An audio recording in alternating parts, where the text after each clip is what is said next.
All right. This is Daniel Posney, and this is Shifting Perspectives. And today I'm going to talk about how and why I love myself. And I really do. But it's not in a way that you might be accustomed to. It's not because I'm really good at something or what I've done in the world or what I've not done in the world.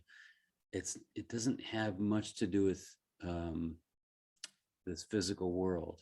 So let me do my best to explain this because this way of looking at it is such a profound way for me because it's not something that's easily understood. If it was easily understood, it would be of the mind and that would be susceptible to my own mind. So I'll do my best to explain this.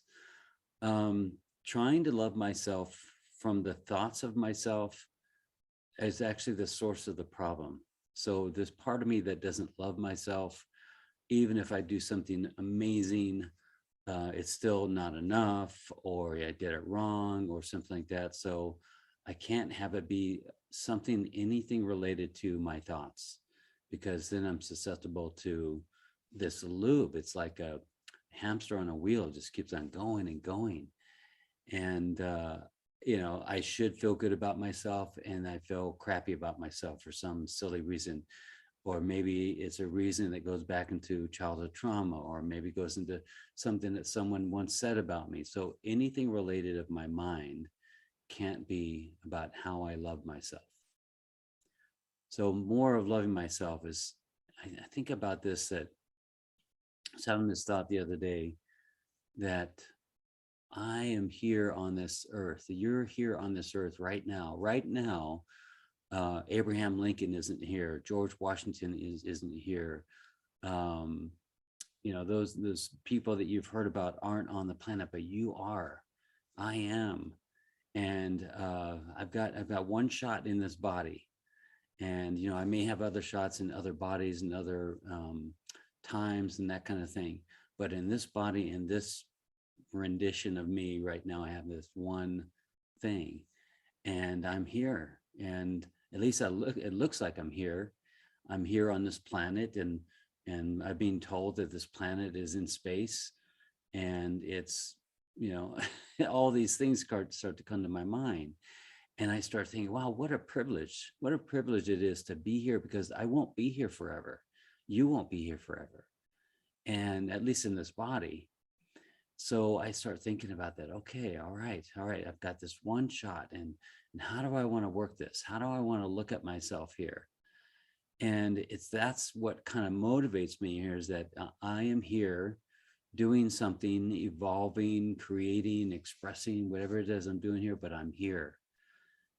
And that kind of goes, okay, how do I do this? Well, I've got this body. I've got this body to work with. I got this character named Daniel, and he sees the world in a certain way, and he doesn't see it in other ways that other people see it. And he's kind of goofy that way. And God, I love that. And so my soul um, is, from what I understand, my soul is expressing, evolving, creating through different bodies throughout all time, with certain themes that are connected with this soul. And it's working things out, it's playing things out, it's healing over here and creating over there. And there's certain energies that are a part of that soul.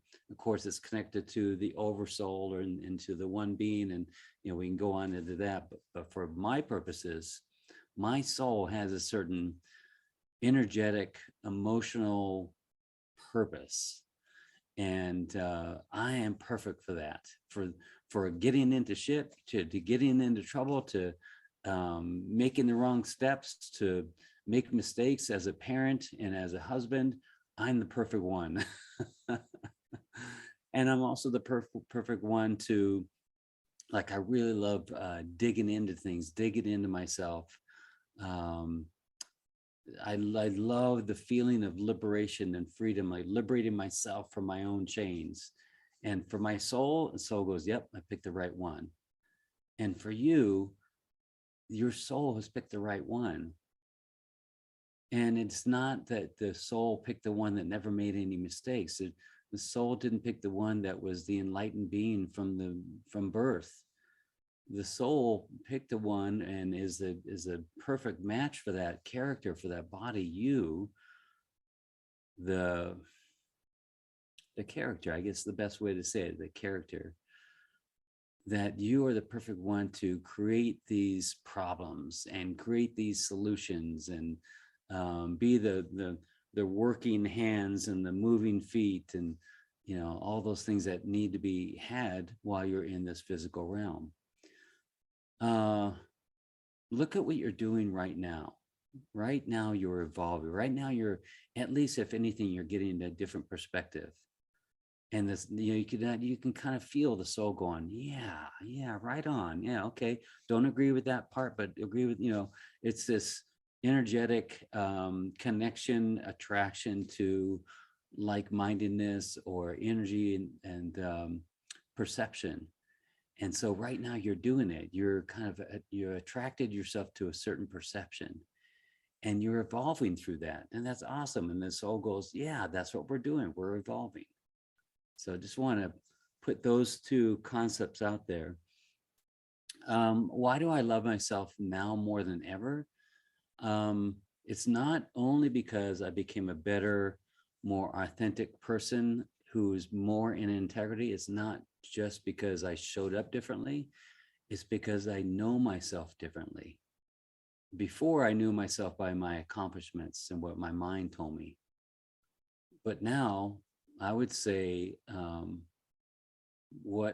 how I love myself is not predicated on what I do or what I don't do. I still make mistakes, but I love myself through those too. And it gets into this realm of, I need to take a deep breath. It gets into the realm of something that I can't prove, something that is like a spiritual kind of theory, but I want to try my best to explain it. I've chosen to accept and embrace my light above all else. And my mind is back there trying to tell me otherwise. And still, I embrace my light. And my mind tells me, who are you to embrace your light? You're not all light. And I go, yeah, I know, right? I'm not all light. And I'll love that too. How about that? And the mind goes, damn it. And then the mind goes, but what about all the darkness inside of you? What about the rage that you had, the anger that you had, and the things that you've done and the pain that you caused? And I say, yeah, it's hard. I'm going to love that too. And not love it as in I'll do more of it. It's just that, wow, yeah, this life can be painful, but I'm going to love that guy because he keeps on going through this. He goes through his pain and his suffering moments and his monkey mind. And I just feel that, yeah, I'm going to love that too. And on top of that is that if we go even a little deeper, all the pain that I've ever caused to my own kids, to my wife, to my girlfriend, to my friends, I know without, with deep compassion and empathy and tenderness, I know it wasn't all me. I know that when I've done things to people that have caused pain and suffering, we were all in the same room together. And I have a lot of compassion for that, but I don't lay it all on myself. I'm doing the best that I can at the time with the consciousness that I had, and you were doing the same thing. But when I stay away from the word or the phrase, I caused pain. I was involved in pain and I was a part of that. But there's another person that's also a part of that. And they were also in the same kind of energetic connection with that. I would say we were in the same room. So that's a part that I look back at my life and I say, yeah, man, I've done some crap in my life. And I've hurt some people. And from that, I know that there's people also in the same room with me. And we hopefully both learn from that.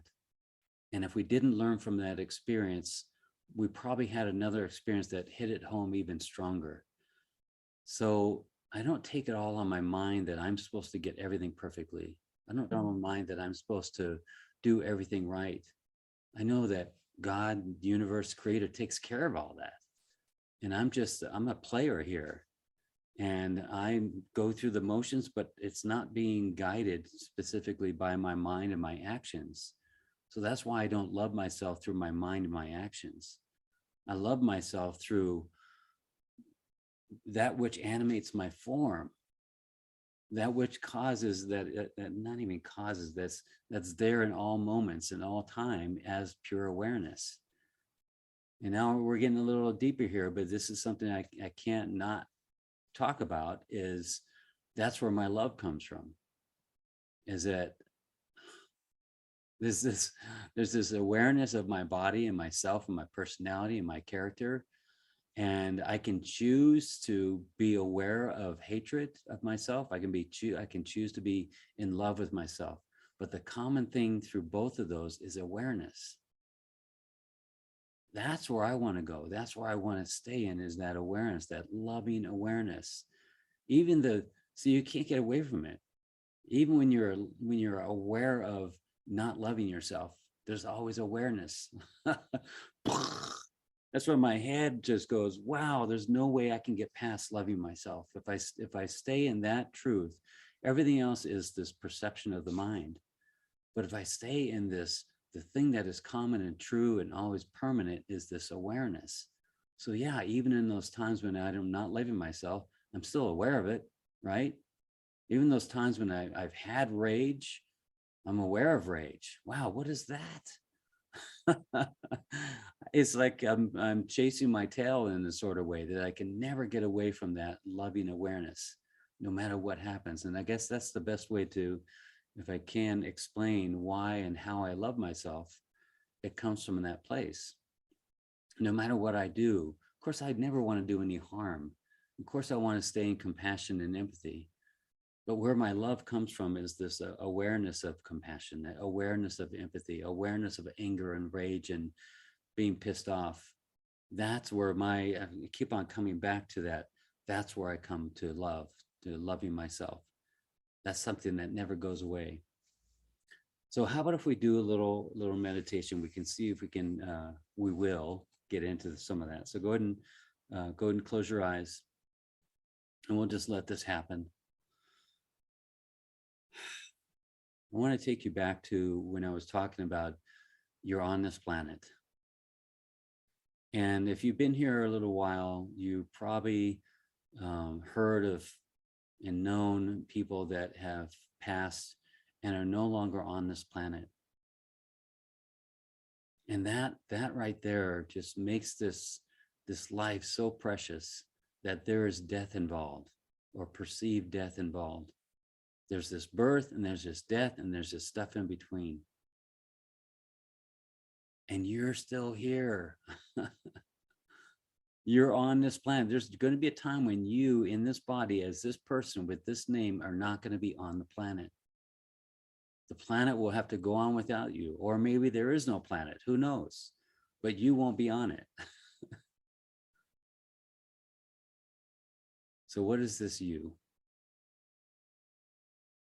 This you that's walking and talking and learning and moving and all those things. This you that has reaction to the world differently than other people. This you that has these needs and these requirements for life that maybe other people don't have.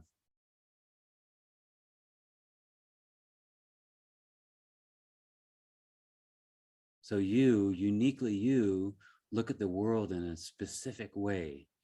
You're like a sliver of the one being in this one specific perception.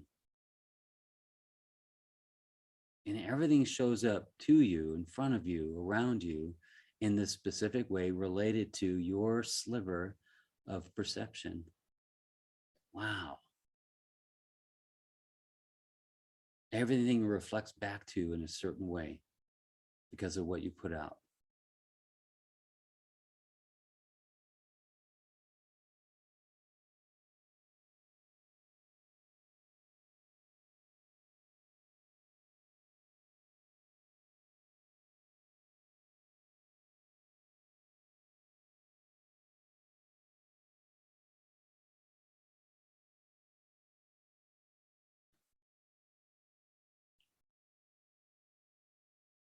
Now imagine what it would be like without that body,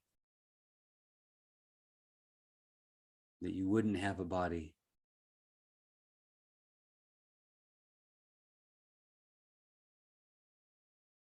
And then you do. And then you don't. And then you do. And then you don't.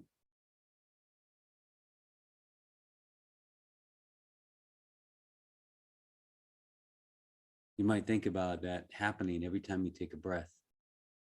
Take a breath, you've got your body. You let go, you don't have a body. You go to sleep, you don't have a body. You wake up, you have a body.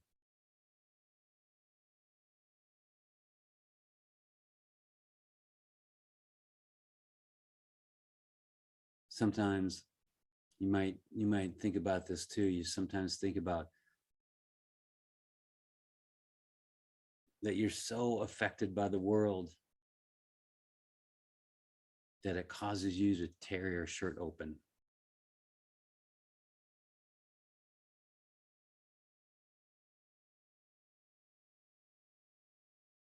And then you're glad that you're here.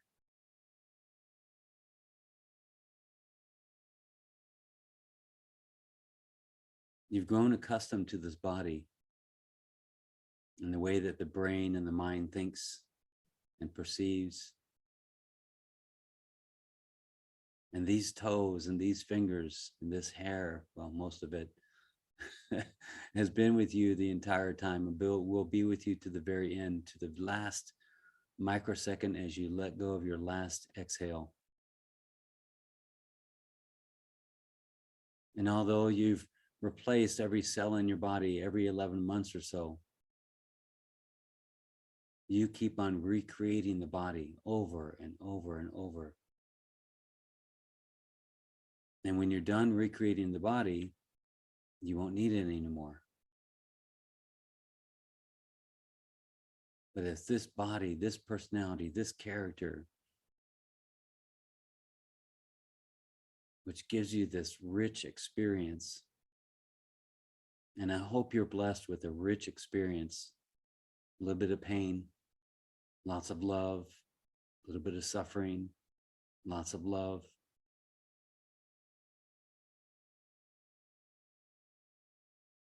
The world is not the same without you.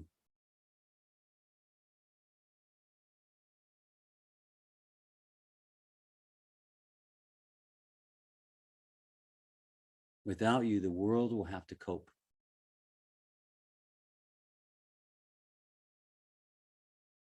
Somebody else will have to fill your position.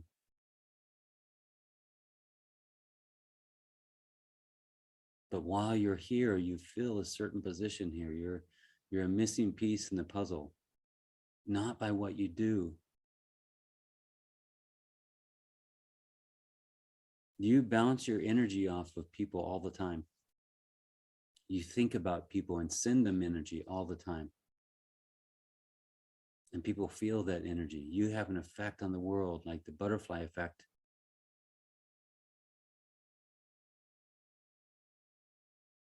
I love that about myself. I love knowing and not knowing how many people I've affected over the years. Not by just my good deeds, but my terrible deeds as well, that caused me to be a catalyst for their healing. Maybe for their pain and suffering at first, but for their healing.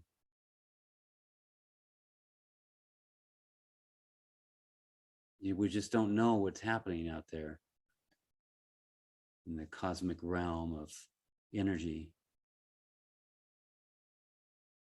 And you're doing it. You're a part of that.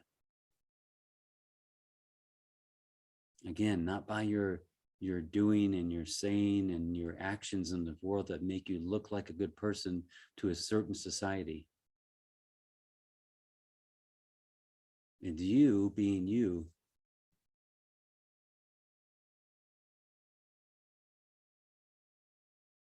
We can't even talk about the unknowns that are happening right now.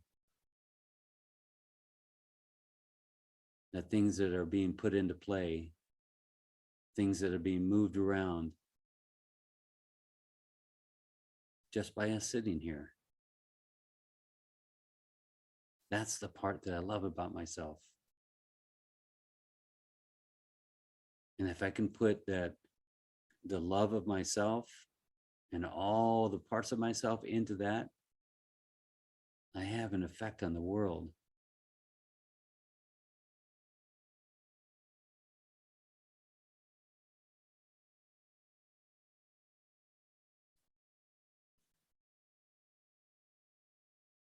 There's only one part of you that doesn't want to love yourself, and that's your mind. Stop listening to it. Stop feeding it. Realize that you created it. It will never, hardly ever tell you something good about yourself.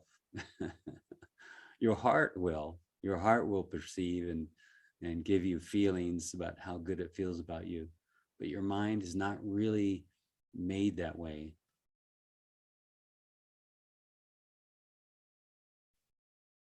So you can open your eyes if you like. I just want to tell a little story. I'll end with this. There's a scorpion that wants to cross a little creek. And if he tries to cross, he's going to be rushed downstream. So he sees a frog and asks the frog if he can go on his back, and the frog can swim across the little creek and take him across. And the frog gets nervous and he says, "What are you talking about? You're a scorpion. I can't trust you. You're going to kill me." And then the scorpion says, "No, I won't. I just want to a way across the stream here." And he convinces him. And so the frog puts the scorpion on his back and he gets him halfway across the stream, and the scorpion stings him, stings the frog. And the frog is dying on the side of the creek bed there. And he says, "What did you do? I can't believe you just stung me. Why did you sting me?" And the scorpion says, "I'm a scorpion. That's what I do." We expect something different from our mind, and it's not what our mind does. We can act like we're giving these positive affirmations and we spit them out again and we say them to the mirror. But our true way of the mind is not to take that as a permanent transition. You may try and train the mind, but it's the best way that I found to come into the truth of my being is to not use my mind in that way. It's not really what the mind is good at. Especially what I'm talking about is the egoic mind. Egoic mind likes to live in these energies of fear and worry and blame and shame and regret and resentment. And I love that too, but it's not going to run my life. Thank you so much. I love you, bless you, and I hope this helps in your day, and hopefully I'll see you next time. Thank you.